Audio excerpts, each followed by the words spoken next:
आप सभी को ऋषिका की तरफ से जय श्री राम। कैसे हो आप सभी? उम्मीद करती हूँ सभी लोग स्वस्थ होंगे, मस्त होंगे, अपने काम में व्यस्त होंगे। तो मैं आप लोग के सामने कहानी लेकर आई हूँ। कहानी का नाम है दो परिवार का रिश्ता। अरे पापा, आप सभी तक तैयार नहीं हुए? बैग कहाँ पर है आपका? चलिए मैं पैक करती हूँ। पापा ने एक उदास नजर नीली पर डाली। नीली बेटा, मैं कहीं नहीं जाऊंगा। ये घर तेरी माँ की यादों से भरा हुआ है। नीली की आंखें भर आई। पापा, माँ को गए हुए 6 महीने हो गए हैं। आपकी तबीयत भी ठीक नहीं है। ऐसे में आपको अकेले नहीं छोड़ सकती। आप मेरे घर चल रहे हैं मेरे साथ। मैं तेरे घर कैसे रह सकता हूँ? बेटी के घर का तो लोग पानी तक नहीं पीते हैं। फिर वहाँ तेरे सास ससुर भी हैं। उन्हें मेरा वहाँ रहना कैसे अच्छा लग सकता है? आखिर हूँ तो मैं एक बाहरी आदमी। पापा, वो लोग ऐसे नहीं हैं। वो मेरे साथ कितने अच्छे हैं। नीली पापा का हाथ अपने हाथ में लेकर बैठ गई। पिछली बार आपको शुगर का अटैक आया था। कितनी मुश्किल से ठीक। कहते हुए उसकी आंखों में आंसू आ गए। पापा, मैं आपकी इकलौती बेटी हूँ। आपकी सारी जिम्मेदारी अब मेरी है। बस मैं और कुछ नहीं सुनूंगी। पापा सोच में डूब गए। अनिल, दामाद जी ने तो एक बार भी नहीं कहा। हाँ, ये जरूर कहा था कि पापा हम आते रहेंगे आपसे मिलने। नीली, तूने दामाद जी को पूछा? अरे पापा, उनकी और मेरी राय अलग थोड़ी ही है। नीली पापा को लेकर अपने घर आ गई। उसके सास ससुर समधी को देखकर चौंक गए।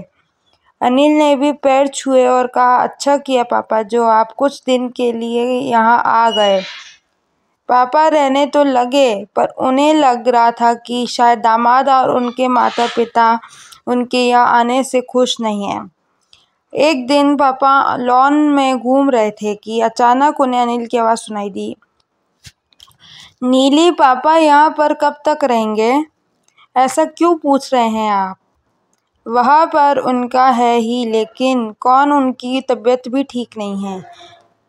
अरे तुम समझ रही हो, हमें तो अपने घर में ही अजीब सा महसूस होने लगा है। हमें किसे? अच्छा, मम्मी पापा जी ने कहा आपसे। अब तुम जो भी समझो। अरे वहाँ पर उनकी अच्छी व्यवस्था कर सकती हो? पापा और नहीं सुन सके, कांपते हुए कदमों से वापस आ गए। अगले दिन जाने की तैयारी करने लगे। नीली बोली, पापा ऐसे कैसे जाएंगे आप? पापा उसे डांटने लगे। नीली, मेरी फिजूल में चिंता मत करो। अपने पति और सास ससुर का ध्यान रखो बेटा। मैं अपना ख्याल खुद रख सकता हूँ। नीली बेटा, बहुत दिन हो गए, अब जाना चाहिए। मैं अनिल से बात करती हूँ। अभी आपकी तबीयत ठीक नहीं है। जब आप ठीक हो जाएंगे तो मैं आपको खुद छोड़ जाऊंगी।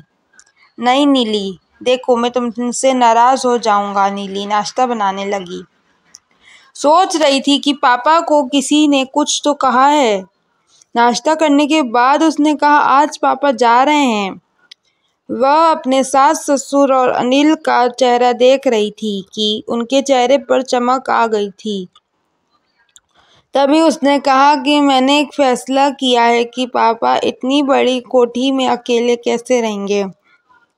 सोच रही हूँ कि गरीब बच्चों के लिए उसमें एक छोटा सा स्कूल खोल दिया जाए। पापा और मैं मिलकर एक ट्रस्ट बनाएंगे ताकि पापा के बाद भी स्कूल चलता रहे। और पापा, आपकी वो जमीन पड़ी है उसे बेच देते हैं। 2 करोड़ की वैल्यू है उसकी। उसे ट्रस्ट के फंड में जमा कर देंगे। उसके इंटरेस्ट में उन गरीब बच्चों की फीस में मदद करेंगे। जो कुछ करना चाहते हैं उसमें योगदान देंगे। बाकी आपकी पेशेंस और फंड आपके लिए बहुत है। पापा, मैं आज से ही इस पर काम शुरू करती हूँ। पापा हतप्रभ होकर उसे देख रहे थे। अनिल की आंखों के सामने तो अंधेरा छा गया। उसके मम्मी पापा का मुंह खुल रह गया। मन ही मन हिसाब करने लगा। 5 करोड़ की कोठी, 2 करोड़ की जमीन और फंड, इतना बड़ा नुकसान। जब नीली पापा को छोड़कर लौटी तो अनिल उसका इंतजार कर रहा था। ये सब क्या बकवास कर रही थी तुम? नीली मुस्कुराई और बोली, ये बकवास नहीं, सच है। ऐसा मैं इसलिए करूंगी कि किसी को भी मेरे पिता की मौत का इंतजार ना रहे। पापा ने मेरी शादी पर ऐसी कौन सी चीजें जो नहीं दी?